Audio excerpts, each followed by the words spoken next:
तो पिछले वीडियो में हमने जाना था कि प्रथम विश्व युद्ध क्या है और उसके क्या कारण थे। तो अब हम जानेंगे कि उसके परिणाम क्या हैं। तो अगर आपको वीडियो अच्छा लगे तो मेरे वीडियो को लाइक, शेयर एंड सब्सक्राइब करना ना भूलें प्लीज़। अब चलिए हम अपने वीडियो को स्टार्ट करते हैं। प्रथम विश्व युद्ध के प्रमुख परिणाम की व्याख्या करें।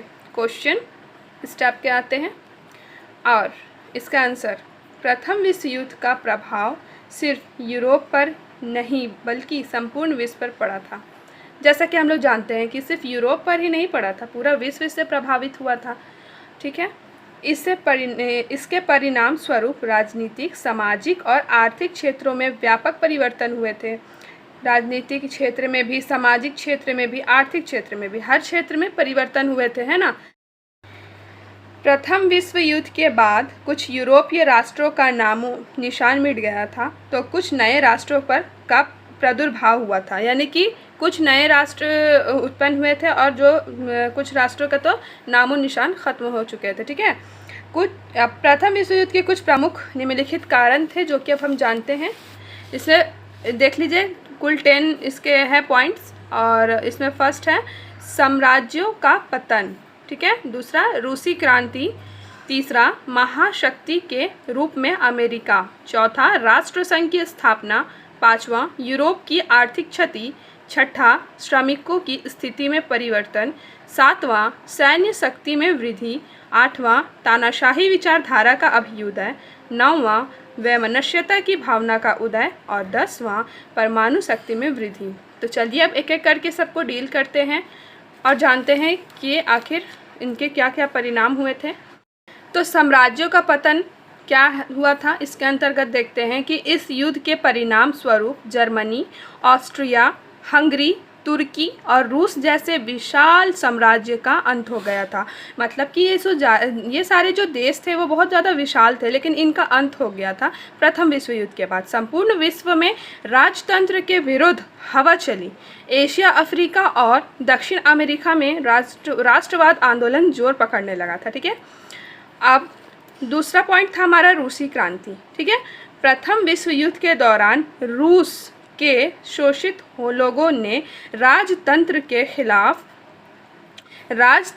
खिलाफ जन आंदोलन कर दिया, जो संपूर्ण विश्व में 1917 की रूसी क्रांति के नाम से विख्यात है। 1917 में एक रूसी क्रांति हुआ था, जो भी एक अच्छा मतलब कि हिस्ट्री का एक टॉपिक है ना।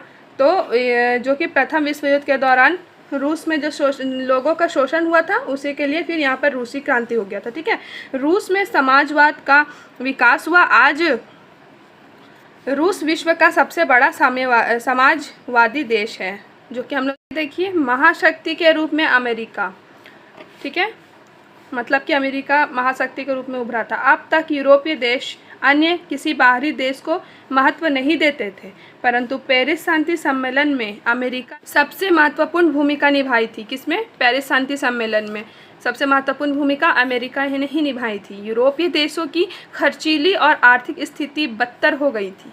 ऐसी स्थिति में सिर्फ अमेरिका ही एक ऐसा सहारा था जो इन देशों को ऋण दे सकता था। इस प्रकार अमेरिका महाशक्ति के रूप में उभरा था। यानी कि जो प्रथम विश्व युद्ध हुआ था उसमें यूरोपीय देशों का तो पूरा भयानक उनका स्थिति हो गया था। उनकी आर्थिक स्थिति बहुत ज़्यादा ख़राब हुई थी। तो उस वक्त जो है मतलब कि अमेरिका ही जो था एक शक्तिशाली राष्ट्र के रूप में उभरा था और वो उन लोगों को ऋण दे सकता था, उनकी स्थिति में सुधार कर सकता था। इसलिए वह एक महाशक्तिशाली देश के रूप में उभरा था। ठीक है, उसके बाद राष्ट्रसंघ की स्थापना। प्रथम विश्व युद्ध जैसे कोई प्रलयकारी घटना ना घटी हो, इसके लिए राष्ट्रसंघ जैसी अंतर्राष्ट्रीय संगठन बनाया गया। यानी कि एक राष्ट्रसंघ की स्थापना की गई ताकि जैसे कि प्रथम विश्व युद्ध हुआ इस टाइप का और कोई दूसरा विश्व युद्ध ना हो, इस कारण से राष्ट्रसंघ की स्थापना की गई। ठीक है, इस संगठन में के सदस्य केवल यूरोपीय राज्य ही नहीं थे बल्कि संपूर्ण विश्व के प्रमुख देश भी थे। ठीक है, इसकी स्थापना कब हुई थी? 10 जनवरी 1920 ईस्वी हुई थी। ये इम्पॉर्टेंट है, इसको आप लोग नोट कर लीजिएगा। फिर अगला आता है 5th पॉइंट, यूरोप की आर्थिक क्षति। ठीक है। तो यूरोपीय देशों ने युद्ध के दौरान अपने औद्योगिक प्रतिष्ठानों को उन्मुखी कर दिया था, यानी कि मतलब औद्योगिक प्रतिष्ठानों को भी युद्धोन्मुखी कर दिया था, मतलब कि जो उनके उद्योग धंधे थे ना उसको भी वो लोग जो है युद्ध में झोंक दिए थे, ठीक है। यही नहीं, जहाज़ों को भी इस्तेमाल युद्ध के कामों के लिए होने लगा था, जिससे कि कई व्यापार बिल्कुल ठप हो गए, ठीक है। वो लोग क्या कि पूरा फोकस युद्ध पे कर रहे थे, मतलब सारा कुछ अपना देश का सारा कुछ जो है वह युद्ध में डाल दिए थे। युद्ध में अत्यधिक खर्च होने के कारण और गैर यूरोपीय जो भी राष्ट्र को दी जाने वाली सहायता राशि में भी भारी कटौती की गई।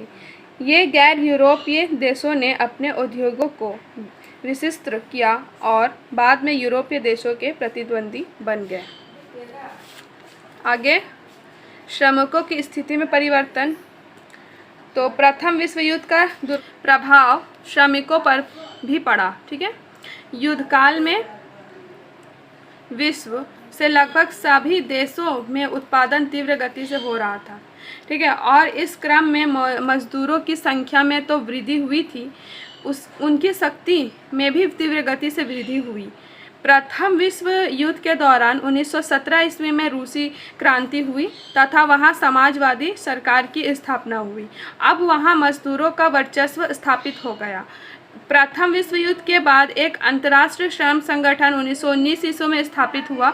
अब मजदूरों की सम्मान में वृद्धि होने लगी थी, उनकी मजदूरी में वृद्धि, उनकी बीमा व्यवस्था की गई तथा उनकी सुरक्षा के उचित प्रबंधन किए गए। सैन्य शक्ति में वृद्धि, सेना की शक्ति में वृद्धि किया गया था। प्रथम विश्व युद्ध के दौरान यूरोप के राष्ट्र दो गुटों में बंट गए थे। युद्ध के अंत बहुत ही भयावह था। युद्ध का जो अंत हुआ था बहुत ज़्यादा खतरनाक और भयंकर था। इस विश्व युद्ध के बाद पेरिस शांति सम्मेलन द्वारा वर्षा की संधि, श्रेष्ठ जर्मनी की संधि, न्यूली की संधि, ट्रियानो की संधि तथा सेब्रे जैसे संधियाँ की गई, ठीक है। बहुत सारी संधियाँ की गई थी प्रथम विश्व युद्ध के बाद। इन संधियों ने यूरोप के शक्तिशाली राष्ट्रों में वैमनस्यता की भावना को बढ़ा दिया था, ठीक है। अब जो राष्ट्र विजेता था, यानी कि जो राष्ट्र जीत चुका था, उन्होंने अपनी सुरक्षा के लिए सैन्य शक्ति में वृद्धि शुरू की। जो राष्ट्र विजित थे उन्हें अपनी शक्ति को विजेता राष्ट्र के समक्ष लाने के लिए प्रयत्न शुरू कर दिया था। इस प्रकार सैन्य शक्ति में वृद्धि। तानाशाही विचारधारा का अभ्युदय। प्रथम विश्व युद्ध के बाद संसदीय व्यवस्था की आलोचना की गई, संसद की व्यवस्था की आलोचना की जाने लगी थी और इसके फलस्वरूप तानाशाही विचारधारा का अभ्युदय हो चुका था। जर्मनी में हिटलर के नेतृत्व में नाजीवाद और इटली में मुसोलिनी के नेतृत्व में फासीवाद का उदय हो चुका था। उस वक्त जर्मनी में जो हिटलर आया था और वो वहाँ पर तानाशाही शासन स्थापन किया था, और इटली में मुसोलिनी, ठीक है। उसके बाद फिर यहाँ पर है वैमनस्यता की भावना का उदय, 9 पॉइंट, ठीक है। जर्मनी के द्वारा किए गए आत्मसमर्पण के बाद, जब जर्मनी आत्मसमर्पण कर दिया था प्रथम विश्व युद्ध में, तो प्रथम विश्व युद्ध की समाप्ति तो हो गई, लेकिन वर्षा की संधि ने जर्मनी को आद्वेलित कर दिया था। यानी कि वर्षा की संधि से जो है जर्मनी बिल्कुल भी संतुष्ट नहीं था, उसको ये संधि बिल्कुल भी पसंद नहीं थी, ठीक है। जर्मनी आर्थिक क्षतिपूर्ति और प्रादेशिक क्षति को सहन नहीं कर सक रहा था। यह द्वितीय विश्व युद्ध का बीज बन गया था। अब वैमनस्यता की भावना बढ़ती जा रही थी, ठीक है। परमाणु शक्ति में वृद्धि, 10 पॉइंट। अब यूरोपीय शक्ति के साथ साथ एशिया और अमेरिका अपने को शक्तिशाली बनाने के लिए परमाणु शक्ति में भी वृद्धि कर रहे थे। परमाणु शक्ति में भी सबको वृद्धि करने लगा था, ठीक है ना। तो इस प्रकार हम देखते हैं कि प्रथम विश्व युद्ध के परिणाम विश्वव्यापी थे, ठीक है। तो अगर मेरा वीडियो पसंद आया तो प्लीज़ इसे लाइक, शेयर एंड सब्सक्राइब ज़रूर करें। Thank you.